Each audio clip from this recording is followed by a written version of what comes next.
do hiperleitura, é uma especialista nesta área da hiperleitura,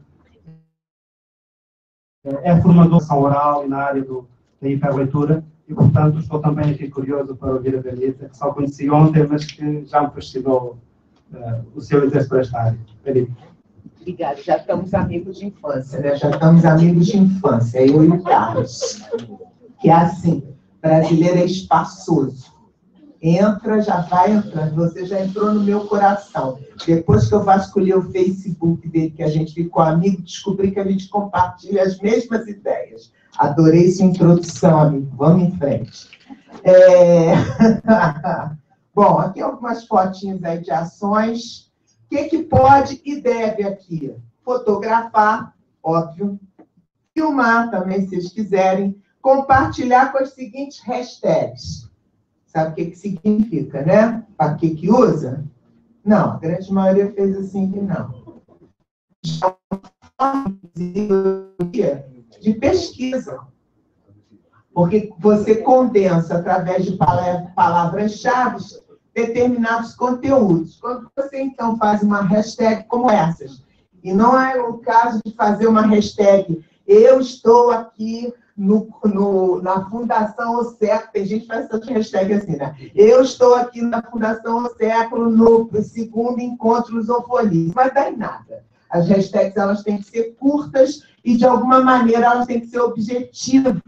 Por quê? Porque são, na verdade, aquelas palavras-chave que a gente faz quando a gente pega um livro e faz uma resenha, aquela boa e velha resenha, faz palavras-chave. Tem muitos bibliotecários aqui, sabe até muito mais do que eu sobre isso. É a mesma coisa, só que isso hoje em dia já pode ser considerado como uma boa forma de pesquisa. Como eu estou querendo, então, que nós estejamos sobre esse chapéu aí, eu propus essas hashtags, que, aliás, a Fundação Século podia ter proposto hashtags para a gente também, né? Para compartilhar tudo que está sendo feito, porque no momento em que eles quisessem descobrir todo o conteúdo utilizado, compartilhado dentro desses 5 dias aqui de encontro, bastava eles irem atrás daquelas hashtags, então iam descobrir quem botou foto, quem escreveu sobre o assunto, e vai por aí. Então, se vocês botarem fotos, filmes, não sei o quê, coloca aí as hashtags Codex Clube, no final saberão por quê,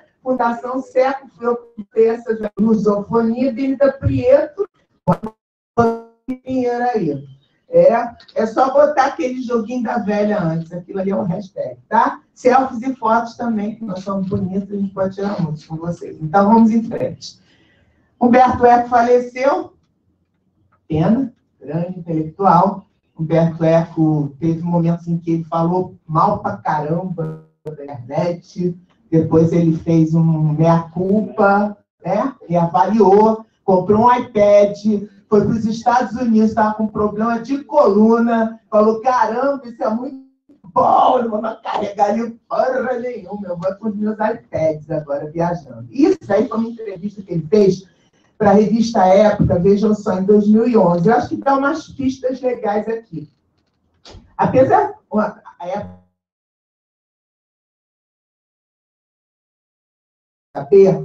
A internet não seleciona a informação. Há de tudo por lá. A Wikipédia presta um desserviço ao internauta.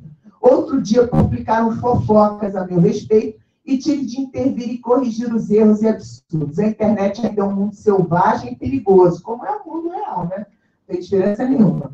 Tudo surge lá sem hierarquia. A imensa quantidade de coisas que circula é pior que a falta de informação. O excesso de informação provoca a amnésia. Informação demais faz mal. Quando nos lembramos o que aprendemos, quando não lembramos o que aprendemos, ficamos parecidos com animais. Conhecer é cortar, é selecionar.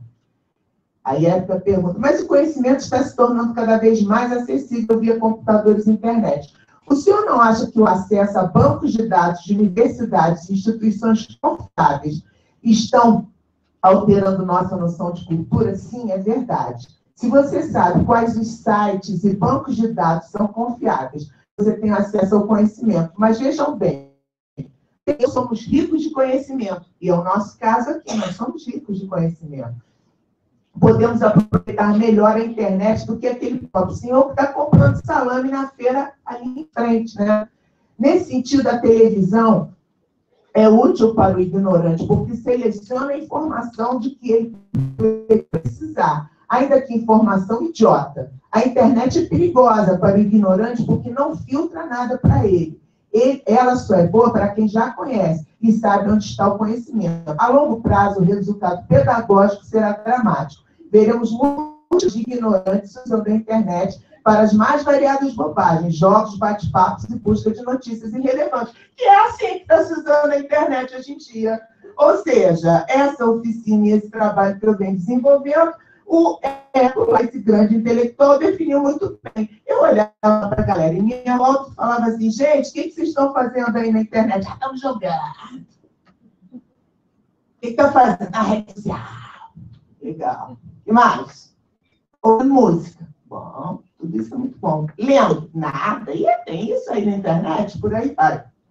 Então, é só para vocês entenderem por que me motivou, o que me motivou a trabalhar um pouco nessa área e tentar também descobrir. Eu sou formada em engenharia eletrônica. Para mim é mais fácil trabalhar, obviamente, com a tecnologia. Além de ter essa outra formação que o Carlos falou aí nessa área de leitura e de literatura. Então, eu não tenho medo da tecnologia. O que eu tento passar nessas conversas, nessas oficinas, é exatamente dar pistas, porque o grande barato também desse novo momento que a gente vive histórico é que ninguém tem certezas, a gente só tem dúvidas. E quanto mais dúvidas a gente tiver, mais o conhecimento vai circular, porque a gente tem muita informação, a gente não tem conhecimento. Então, a gente tem que começar a filtrar essa informação e transformar isso em conhecimento que realmente seja aproveitável. Então, apesar de 2011 essa fala do ECA, você vê que ainda tem bastante que ver. Aqui uma coisa rapidinha, são todos vídeos bem pequenos, só para a gente lembrar um pouco essa passagem do tempo, do analógico para o digital. Todas coisas curtinhas.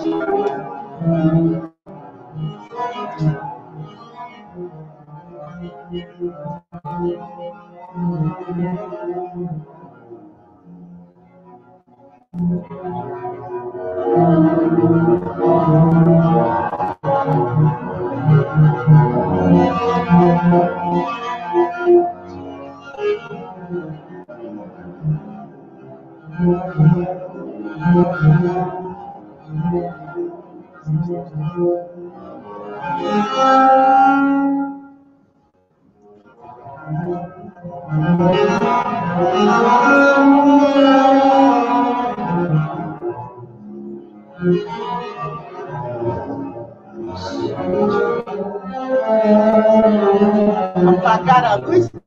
Nossa, gente,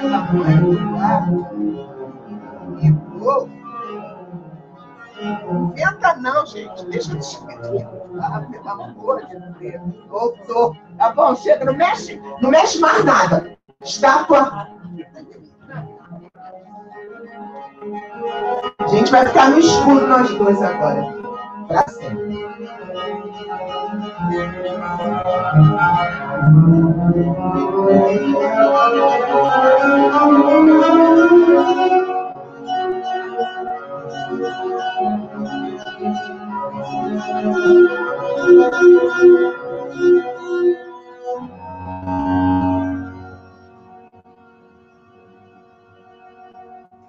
Essa breve história do tempo, falando um pouco sobre, tem a ver exatamente com o que o Carlos falou aqui no início. Outro vídeo breve, porque vocês estão falando aquelas coisas, e aí esse homenageia o Serafim, né, que falou várias vezes hoje, mas isso é uma química, esse negócio do cheiro do livro é uma química. Isso é química, é a tinta que botam ali, a gente acredita que isso é química. Então, isso daqui, não foi? A gente não conversou várias vezes sobre isso, nós estamos com a química, porque é o seguinte, a gente fica, pode deixar assim mesmo, do jeito que está, não precisa acender a luz, não facilita, porque eu vou usar várias coisas, que é capaz de acender a luz e desligar o som, então chega, pelo amor de Deus. Tô legal, né? Já tô legal, né, cara? Então, o que acontece? As pessoas utilizam uma série de argumentos. Na verdade, todos esses argumentos são o seguinte, por dois motivos. Primeiro, ignorância do tema. E segundo, medo. As pessoas têm um medo desgraçado. porque é desconhecido. Gente, nada com tecnologia, não vem com aquele papo, porque eu dormi, quando eu acordei, o computador fez não sei o quê. O computador não faz nada, a não ser que seja um vírus, que entrou lá. Aí você meteu sua mão onde não tinha que meter, entendeu? Está sem segurança, sem antivírus, seja lá o que for. Inclusive, os celulares de vocês têm que ter antivírus, se vocês não sabem disso. Hoje coloquem antivírus, pode ser o de graça também, que tem menos banco de dados, mas funciona também. Então, o que acontece? As pessoas têm muito medo.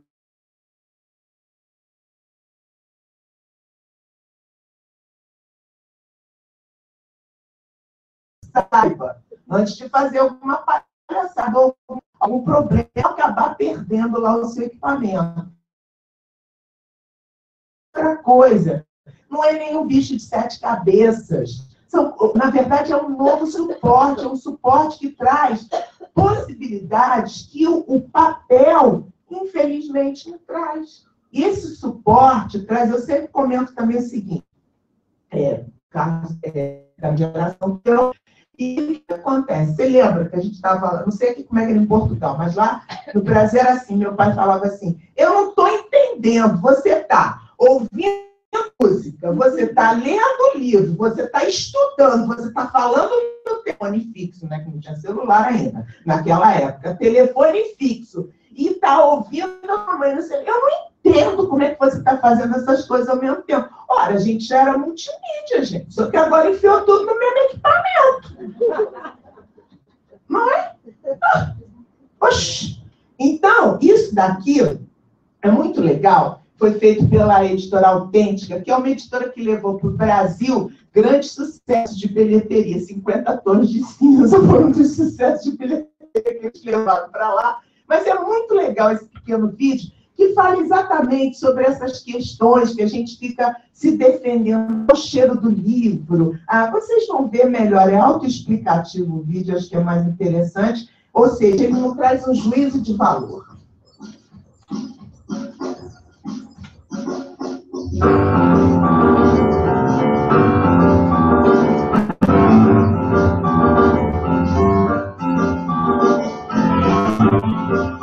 Vocês vão se reconhecer em vários momentos.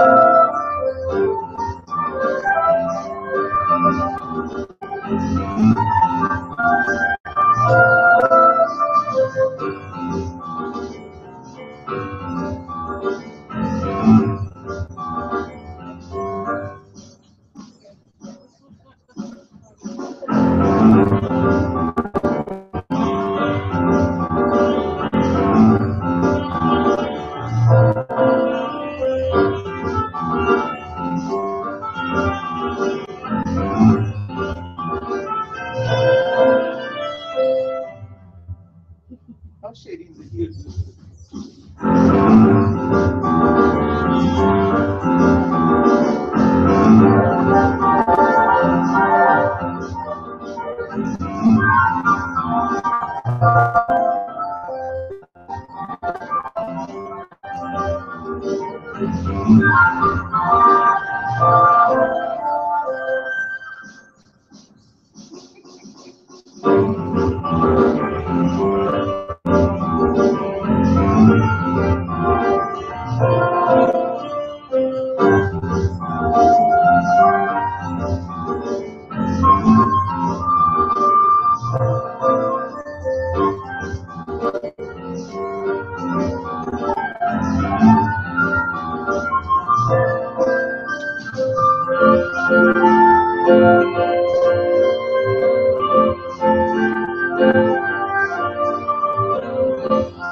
feminino.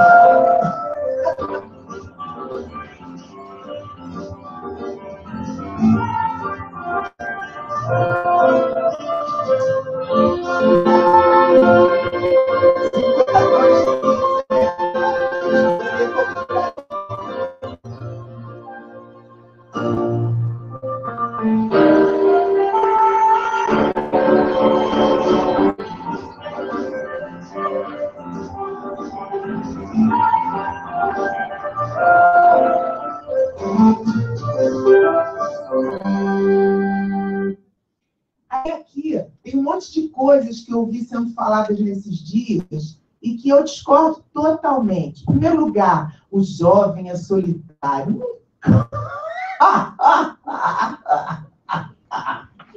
Vocês estão por fora. Os jovens estão em rede o tempo todo. Os jovens estão no WhatsApp.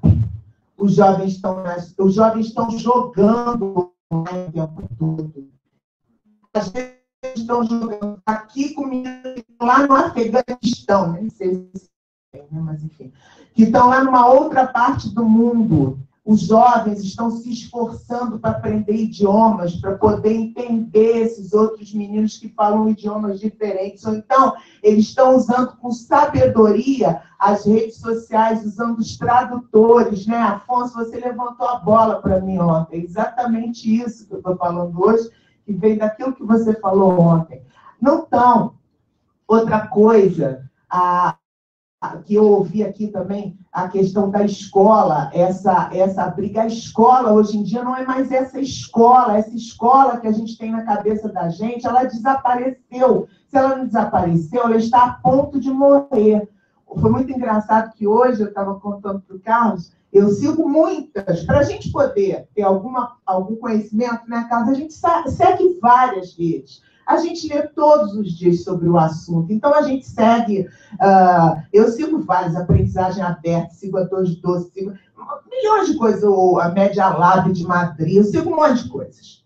Porque eu não sou uma pessoa fluente em inglês. Isso até tem pena, porque se eu fosse fluente em inglês, ainda poderia seguir coisas muito mais interessantes. Bom, então eu ouvi essa questão das escolas, e aí, hoje, nessa comunidade aberta, de aprendizagem aberta, saiu uma matéria falando que foi feita uma pesquisa pelo MEC, lá no Brasil, em 2015, buscando saber das escolas inovadoras. Então, eles mapearam em São Paulo 150 escolas inovadoras, onde, nessas escolas, não há mais carteiras escolares, nessas escolas ninguém mais uniforme, nessas escolas os meninos trabalham de uma outra maneira, onde não há professores específicos para as matérias, ou seja, uma coisa até que eu já vi até em quadros renascentistas, pensando um pouco de como é que era a escola lá no século XV, no século XIV. Alguns quadros mostram isso, né? O professor trabalhando os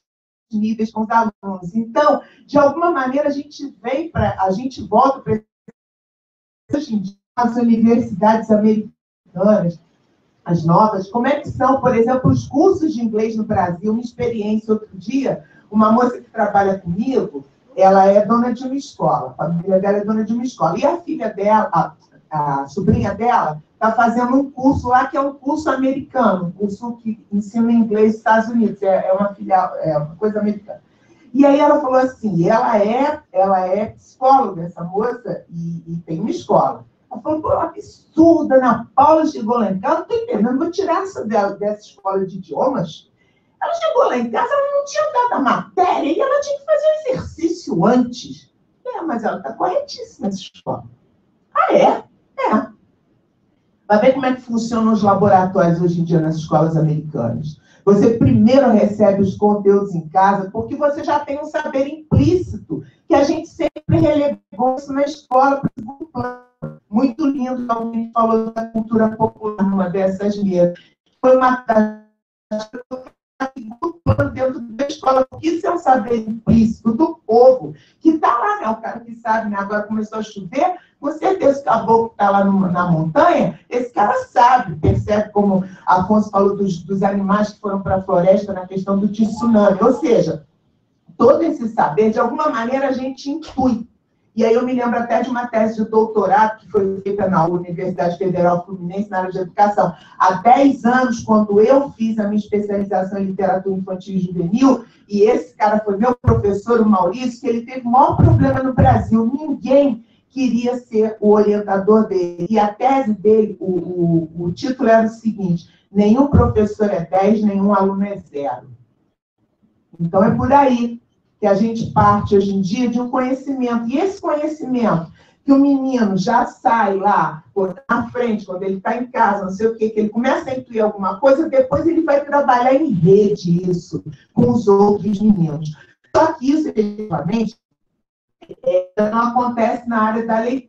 Então, vamos continuar aqui para ver. Por exemplo, por quê? Por causa da questão da hiperleitura, que eu já falei para o Carlos me falou que aqui é usado mais o termo leitor de hipertexto, né? Mais do que hiperleitura.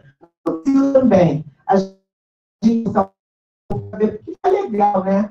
É nem lusofalante, que é uma palavra que está sendo usada. Eu acho tão bonito, nós somos lusofalantes, em vez de lusófonos, né? Mais bonito também. Mas aqui, ó, é aqui que o sentido da hiperleitura e hiperleitor pode ser alargado para pensarmos no leitor e nas práticas de leitura da cultura digital. Ler um texto hipermídia significa estar conectado. Todo receptor da hipermídia reveste-se do internauta, a persona que navega. Os olhos estão na tela, os dedos no mouse e no teclado. Todos os sentidos convergindo para o quê? Para a hiperpercepção. A visão, a audição, a fala e o tato. É o hiperleitor, termo que eu considero apropriado para o receptor de hipermídia, aquele que pratica a hiperleitura, palavras que ainda não são usuais. Muitos críticos preferem o termo leitor de hipertexto. É assim que o hiperleitor lê, assistindo, escutando, falando, tateando. Esse receptor da era cibernética, no entanto, carrega consigo tais atributos e formas de receber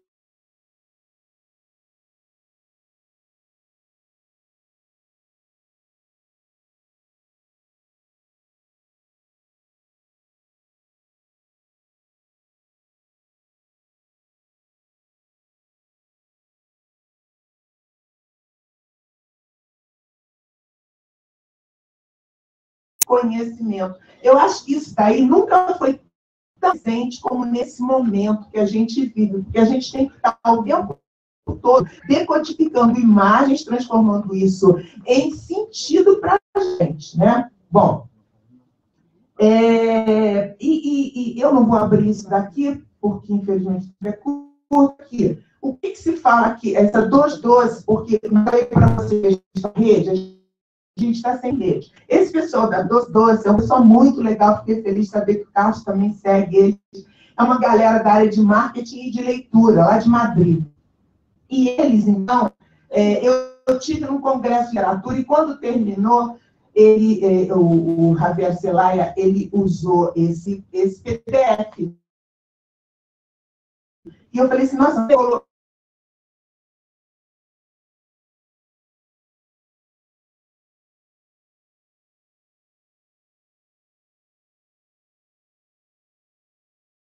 mas se você entendeu o que está aqui dentro, esse é o conhecimento. Esse é o seu conhecimento. Então, aqui dentro, o que ele fala? Ele fala de várias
Peixoto. Se bem que havia alturas em que eles me irritavam muito. Porque eu perdia o fio à meada. Eu estava a ler a história em si, depois de repente ia ler uma anotação e fazia conclusão. E as ilustrações do Makarov são fabulosas. Não são ilustrações muito infantis. E é isso que me agrada no livro. Porque eu já vi outras edições do que sim, tem ilustrações muito criança. Ela é totalmente moderna, a maneira como ela fala é muito divertida. A cara dela. Eu não sei se seria um bocadinho atrevida a dizer que este livro é mais para adultos do que para crianças. Tem mensagens muito fortes como o luto e mesmo o vazio que fica quando perdemos alguém que gostamos. E este livro não ameniza isso, apenas esconde-o através de simples história de crianças. É a minha primeira leitura para o projeto Kids Are Resilient e terá 5 estrelas. Este projeto de incrível. Se puderem, adquiram esta edição, é muito e garanto que trata de uma grande experiência este livro desta maneira. Tenham como ficado interessados em ler o Príncipe. Alguém conhecia a Jojo? Não, né? Com certeza, os jovens que estão próximos de vocês, com certeza conhecem a Jojo. E o mais legal é a maneira, é aquela pessoa legal que você trazer num próximo encontro, trazer uma dessas booktubers portuguesas para falar. E ela fala super bem. E eu acho que ela mesmo que edita as coisas, porque cada um é de um jeito. Assim, essa entrada, essa maneira, cada um ela fez de uma maneira. Bom, eu acho que a gente tem que trazer notícias interessantes também. E essas aqui são 2 notícias de Portugal. Uma já é antiga, eu perguntei a Carlos se ela está funcionando, ele falou que sim. Alunos que trocaram livros por tablets têm melhores notas. O projeto pioneiro ajudou também os pais que deixaram de pagar os manuais escolares.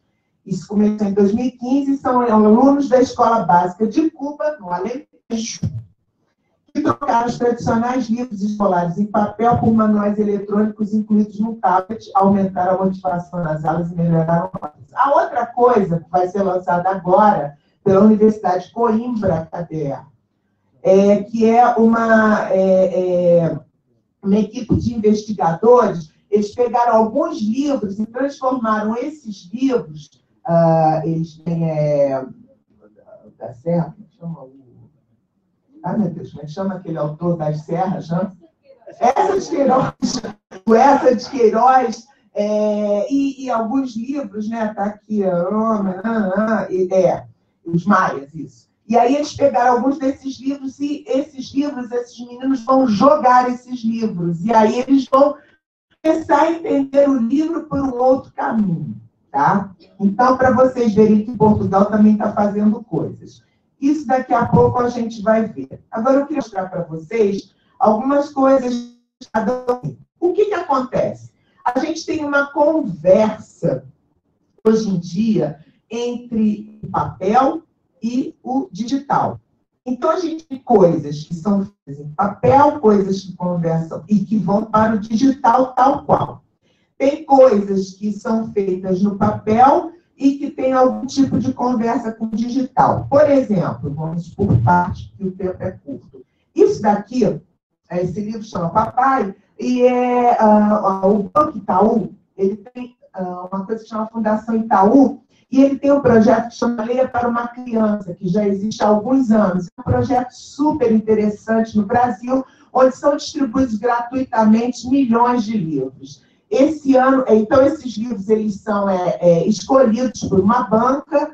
Esse ano, por exemplo, de 2015, um dos livros que foi comprado e que foi escolhido para essa um livro da editora Letria, que por acaso é de uma amiga minha, e é uma coisa assim, totalmente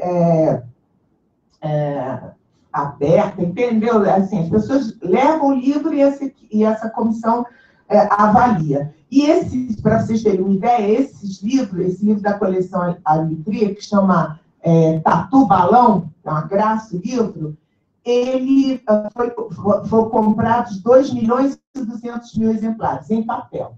Só que para conversar com esses livros em papel, a Fundação Itaú, então, o Itaú Criança, criou um aplicativo. E o que é esse aplicativo? Ele tem algumas coisas que, para serem usados nas histórias. Enquanto você está lendo a história, você está usando de alguma maneira. Na verdade, eu baixei no tablet, vocês podem baixar, isso daí que é grátis, viu? Chama Leia para uma Criança. Vocês vão achar, tem versão Android, tem versão para o iPad, iOS. Então, por exemplo, o objetivo dele é trabalhar com o tablet. Eu baixei aqui com o smartphone, só para vocês terem uma ideia. Ele já vem com sons, inclusive sons que já são pensados para a história, que você vai usar ou não, vai criar outra coisa. Por exemplo, estou contando uma história e no meio do caminho tem uma bailarina. Tem uma bailarina. E o som? Gente, o som, deixa o som do jeito que está. Bota um pouquinho mais alto.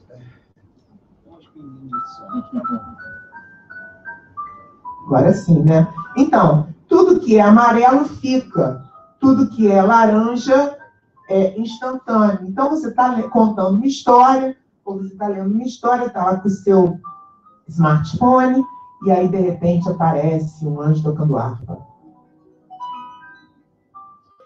E aí, de repente, o relógio soa as 12 badaladas. E por aí vai. O céu é o limite. Uma conversa entre um livro de papel com um equipamento digital. Tem outras funcionalidades, como, por exemplo, essas máscaras divertidas. Isso funciona muito com o tablet, com o smartphone, que está na boca, né? Aí, quando você vai falando, tá vendo? Ela vai se mexendo. Aqui no tablet não funciona muito bem. Tá? Então, isso é um exemplo. Aí, o que acontece? Você tem também aqueles livros, como eu falei, que são livros clássicos, por exemplo, para a gente. Monteiro Lobato é uma potência, né, dentro da literatura brasileira. Então, o que foi feito? A editora Globo fez A Menina do Lobato, o primeiro livro do Lobato, e ela transformou esse livro, quer dizer, o texto do Lobato, tá? Não foi mexido em nenhum momento. Apenas ganhou uma roupagem com algum tipo de interação, e muito pouca interação. Por exemplo, você pode mexer essas letrinhas. E aí, por exemplo, aqui, quando a Lúcia está lá olhando o fundo lá do lado, né? Ela pode mexer com os peixinhos enquanto ela está lendo a história. Aí vem texto.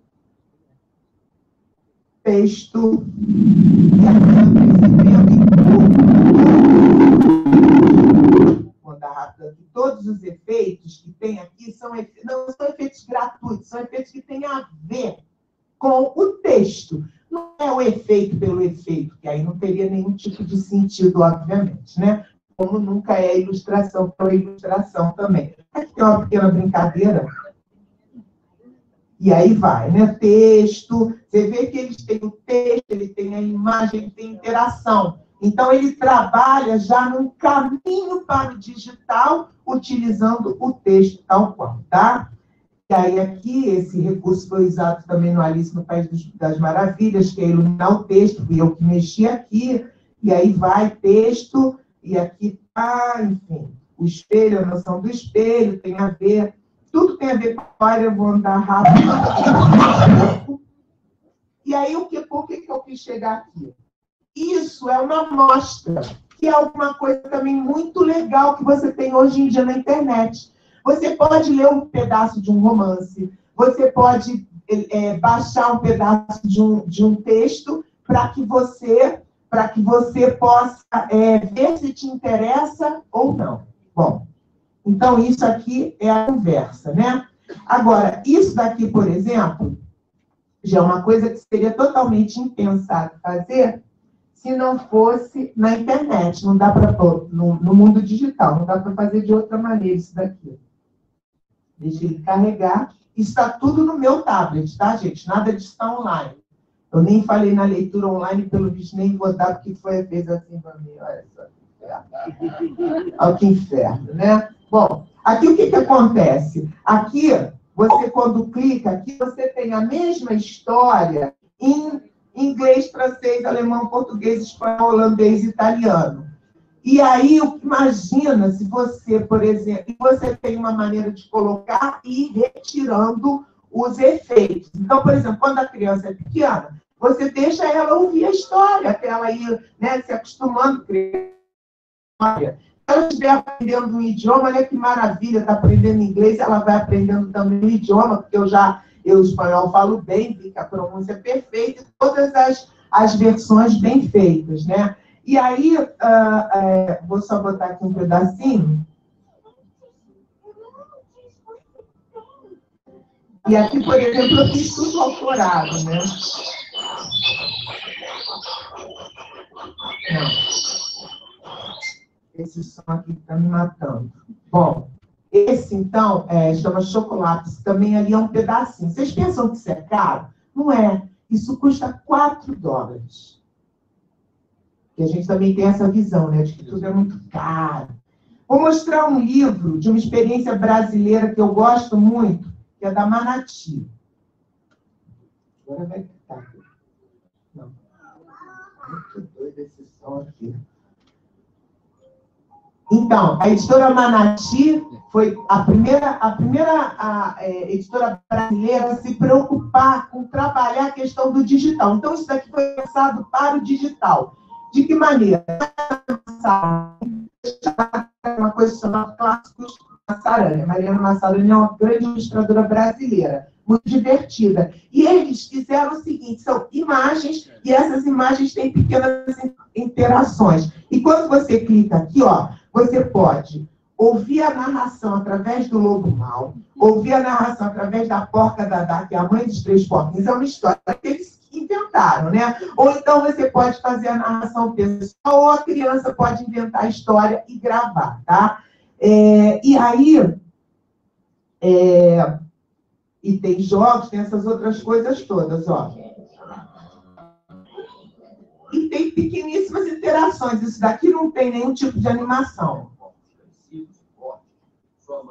Tá ouvindo? Eu botei para o lobo, como se fosse a história do lobo, com pequenas interações, tá? Então, editora Manati, também super barato os livros da editora Manati. Agora, por exemplo, a gente pensa, aí os jovens, eu li Edgar Allan Poe, eu adorei Edgar Allan Poe. Existe Edgar Allan Poe hoje em dia dentro aqui já como aplicativo, e é um aplicativo maravilhoso.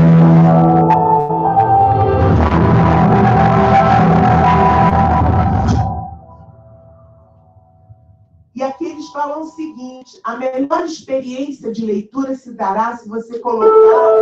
Abaixa um pouquinho.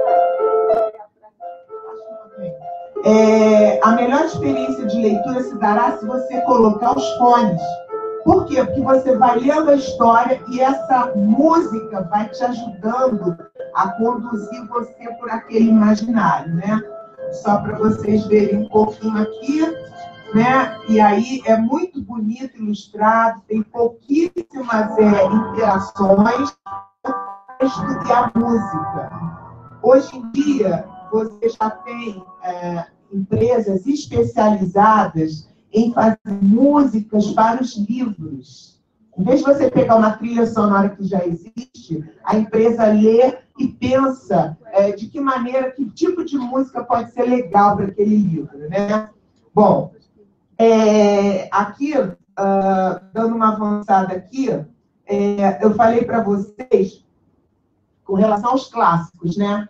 Machado de Assis. Machado de Assis é esse vilão da literatura brasileira, que os jovens têm problemas com Machado de Assis. Aí fizeram esse aplicativo sensacional, onde você tem o quê? Por exemplo, você tem a trajetória, porque o Machado de Assis, a obra dele, as histórias dele, se tem o Rio de Janeiro do século XIX como cenário. Então, por exemplo, você pega esse romance A Ressurreição, tem uma sinopse e tem um percurso, as ruas por onde passa esse negócio. Sobre o livro, o cenário, e lá embaixo já tem o download do e-book. Quando você clica aqui, você automaticamente já baixa o e-book para você ler Mas antes, você já tem uma ligação, por exemplo, se eu clico aqui Laranjeiras, e se a internet nos ajudar, está aqui.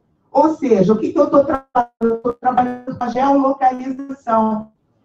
Então, na hora que eu estou fazendo a leitura disso aí, a criança está percebendo, o jovem está percebendo, o Rio de Janeiro do século XIX, o Rio de Janeiro atual, porque inclusive eles colocam, essa rua chamava Rua Mata Cavalos, hoje é a Rua do Riachuelo, no Rio de Janeiro.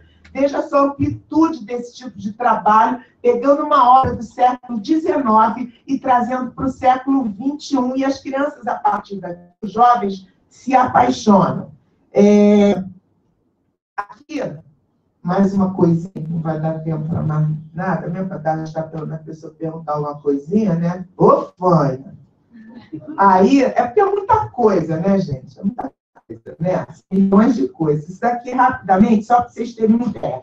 Isso foi pensado para a internet. Isso não tem como funcionar se não for na internet. Não tem outra forma de ler.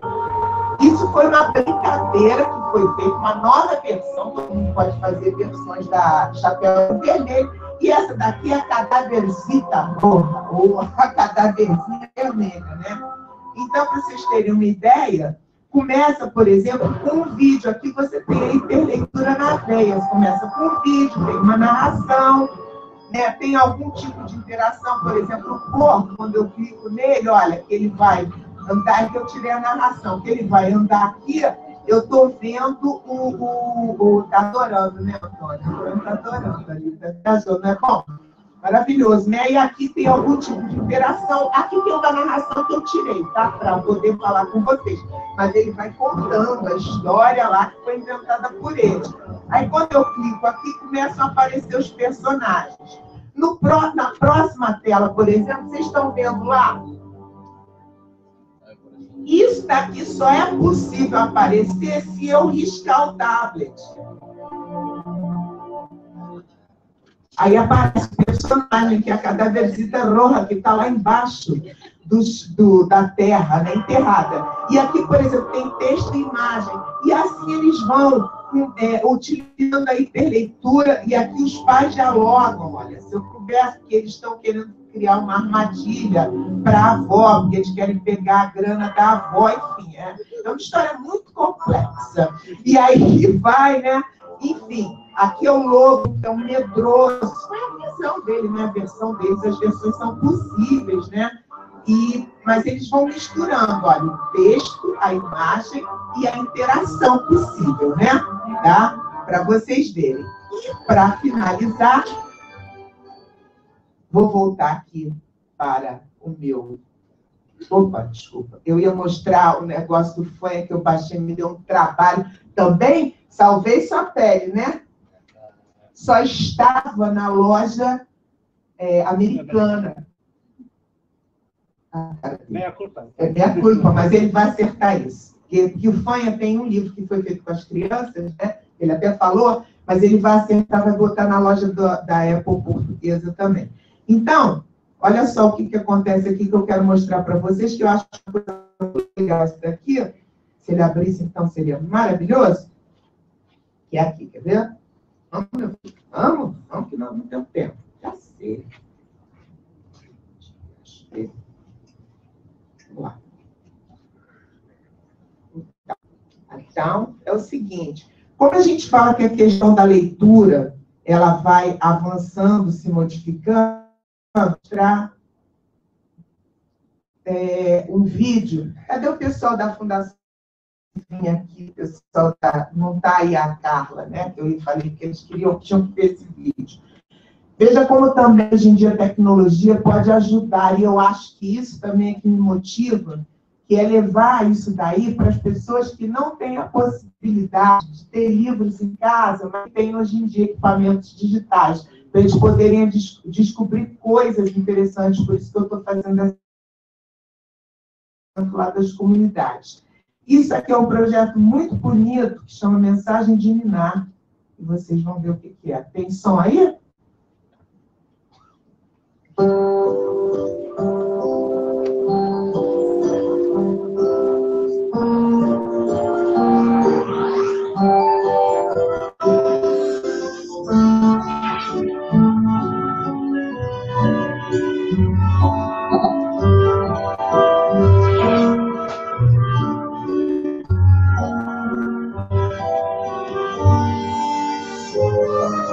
que acontece?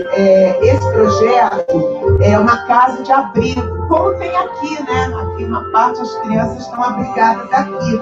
Então eles resolveram fazer um projeto que é o seguinte: as pessoas gravam os livros e aí, pelo WhatsApp, eles mandam a mensagem, né? A parte do livro que foi gravada. Tá vendo? A pessoa está gravando lá na Livraria Cultura em São Paulo, e são várias vozes. Não é uma voz única de um contador de histórias, por exemplo. Isso depois, então, tudo é juntado através de um programa, se transforma num livro. Olha lá, tá vendo? Olha, mudo todas as vozes que vão para aquele suporte. E aí chegam na criança, antes de dormir, todos os dias a criança pode ouvir uma história nova nesses equipamentinhos que já estão lá. Então, a cada dia as crianças se reúnem para ouvir uma história que é gravada por alguém. Ou seja, a possibilidade da tecnologia ajudando profundamente a arte de contar histórias. E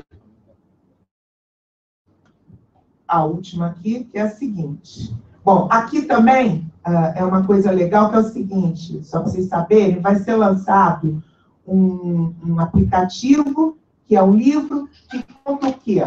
Conta uma história desse povo Runicuim, que é um povo lá do Brasil, um povo indígena, onde eles vão contando os mitos deles, e eles vão jogando. Então, para o menino poder saber a próxima parte da história, ou nós, né, quando baixarmos esse aplicativo, para saber a próxima parte da história, eu tenho que jogar. E esse jogo tem a ver com toda a cultura daquele povo. É algo incrível. E, para finalizar, já que nós somos do Rio de Janeiro, esse é um projeto também maravilhoso. O Afonso também está envolvido com esse projeto, que é de um amigo nosso, Cláudio Soares, que é transformar a cidade do Rio de Janeiro num grande livro aberto. Cidade Livro. O primeiro livro chama O Cortiço, do Aloysio Azevedo. E aí, o que é isso? Todos os lugares dentro do Rio de Janeiro onde se passam pedaços da história do Cortiço, eles estão mapeados. Então, você vai ver o quê? Os mapas literários da cidade. Então, para finalizar, para vocês conhecerem isso aqui. Ó.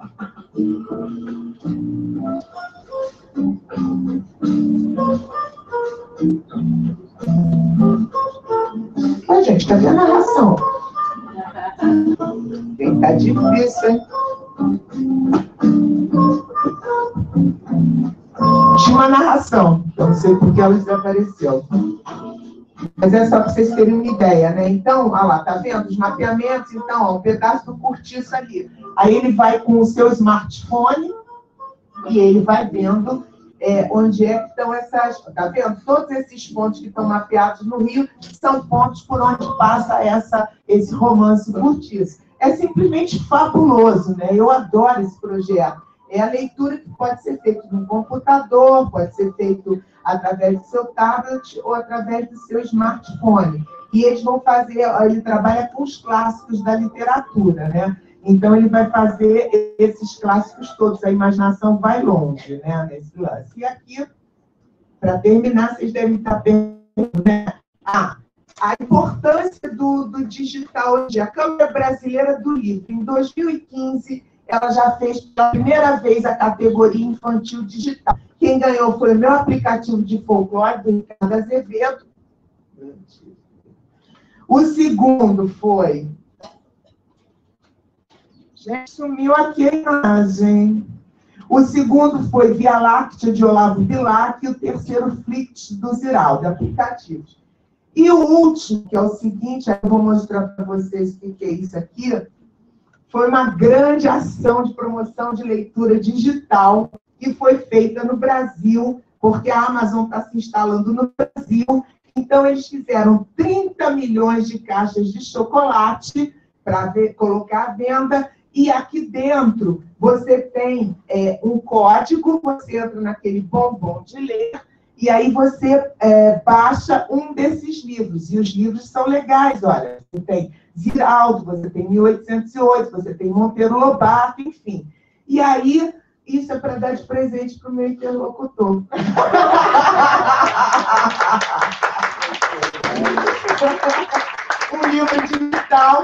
chocolate. Aí os meus contatos e o Codex Club é uma página que eu tenho no Brasil e que eu pretendo que seja o primeiro site de promoção de leitura em meio digital. Obrigado, Lenita. Eu penso que ela respondeu àquela pergunta que eu fiz inicialmente, se era mesmo um livro, e acho que a resposta é que não interessa nada.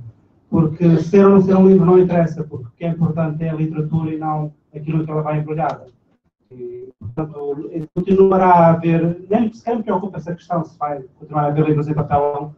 Não me preocupa, porque preocupava-me era se a pergunta era se vai continuar a haver ou não literatura. É isso aí. E isso esperemos que continue a haver para a felicidade de todos nós. Não temos muito tempo, mas penso que haverá ainda um espaço para algumas perguntas. Assim, e essa século XXI, feita por essa frase é de um cara de São Paulo chamado Gil Giardelli, é um cara de marketing, um cara muito sensível, e é isso que eu acho que a gente tem que sair daqui com esse pensamento. É o que você compartilha. Alguma pergunta? Silvia?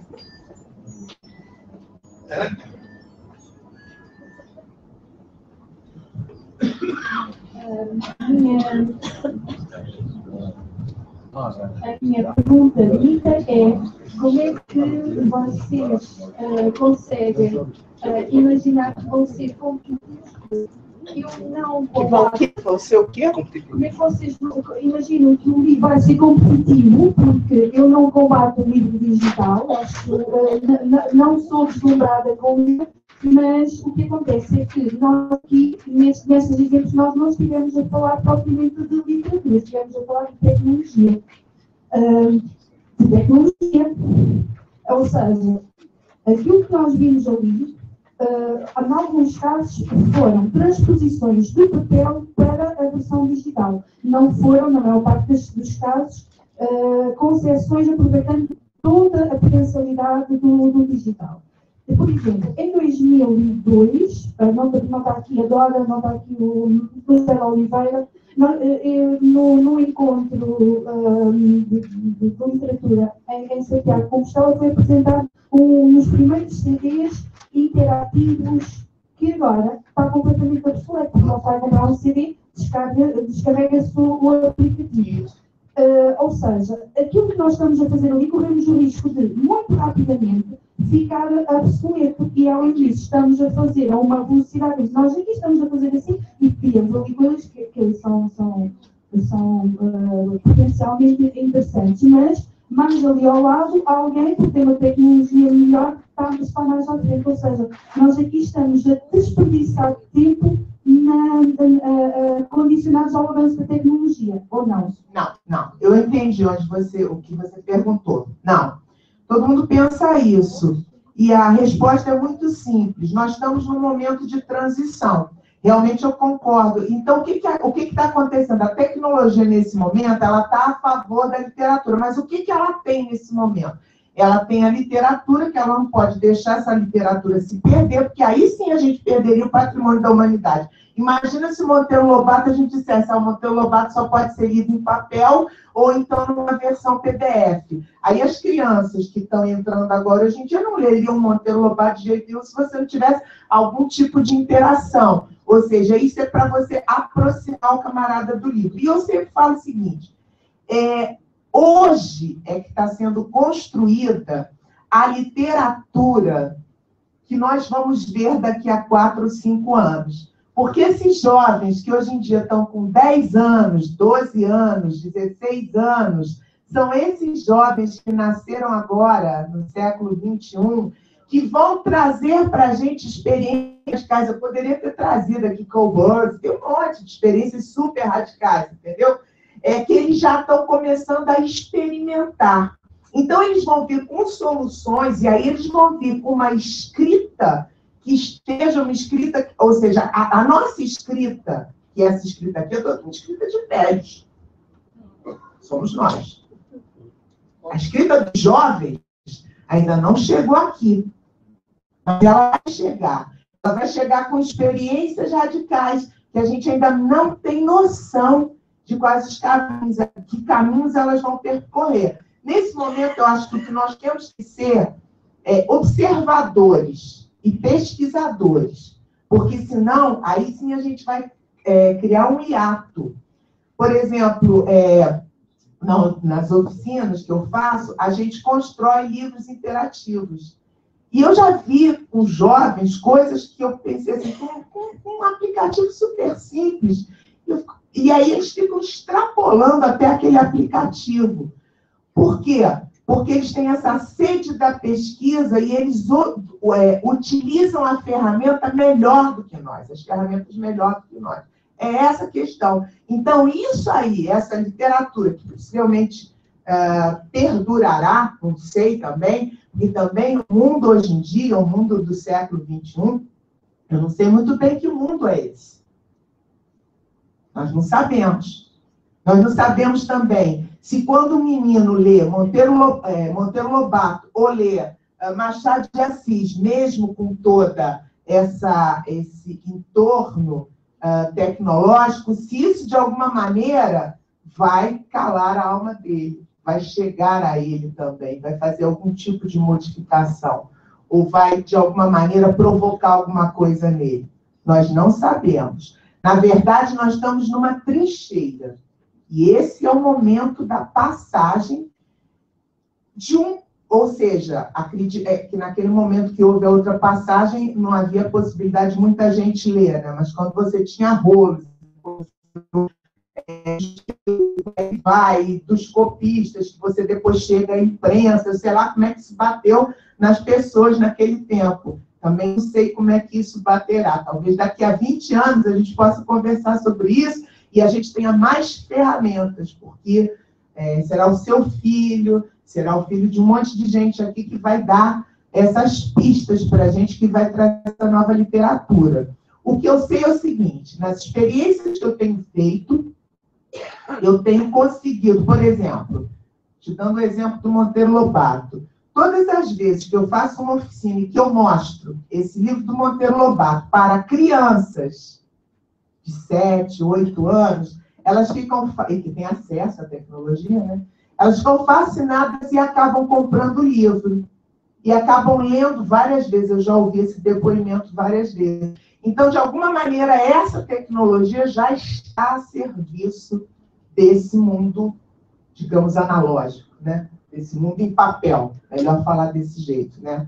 Mas eu também não tenho uma resposta definitiva para isso. Mas eu acho sim. Eu não acho. Eu acho que aqui a gente trabalha com literatura, sim. A gente teve Edgar Allan Poe aqui, a gente teve Machado de Assis aqui. A gente tem a cidade do Rio de Janeiro mapeada através do Curtiço, do Luiz de Azevedo. Eu acho que a literatura está presente, sim. Agora, obviamente, a gente tem que estar, a tecnologia tem que estar junto, né? Porque a gente está falando de tecnologia aqui, elas estão trabalhando juntinhas nessa parada. Não sei se eu tinha respondido. E nesse caso, a nossa esperança é que eu... Isso. É que eu, se calhar, quando chegar aos meus netos, eu possa finalmente ler Monteiro Lobato aqui em Portugal. Isto é a mensagem que vem a seguir. Porque nós, a minha geração, vimos o Sítio do Pica-Pau Amarelo. E quem é que leu Monteiro Lobato porque Monteiro Lobato esteja em livro, seja lá em suporte em Portugal?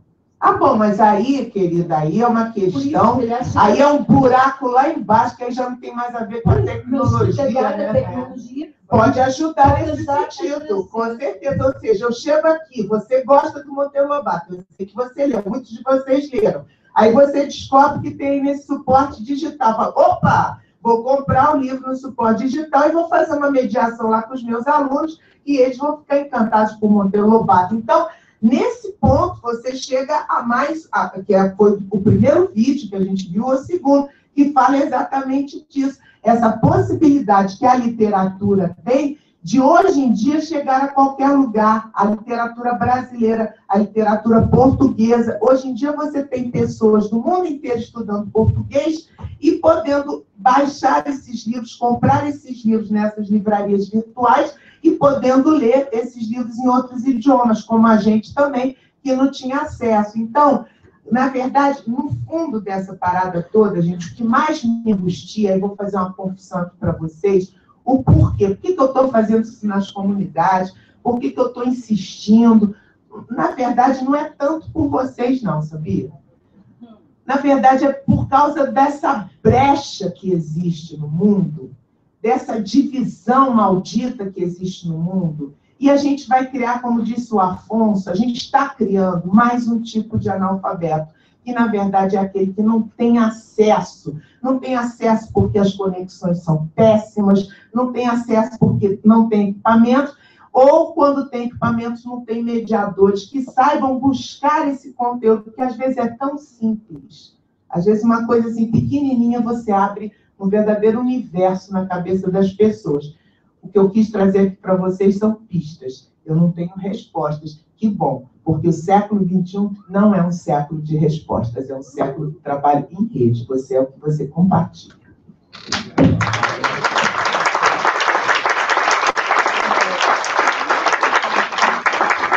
Mais alguma questão? Não. Não dá tempo. Acho que não temos mesmo tempo para mais. Vânia, está agora um intervalo, não é? Vamos fazer um coffee break, meus queridos amigos. Olha, eu estou à disposição, viu? Quiser perguntar fora aí, claro, né? Tamo aí. Tem claro que está aqui no computador. Eu sou disposta. E é um prazer falar com ela. Temos um coffee break. Tomem um coffee break. Temos uma mesa e mais a apresentação. A próxima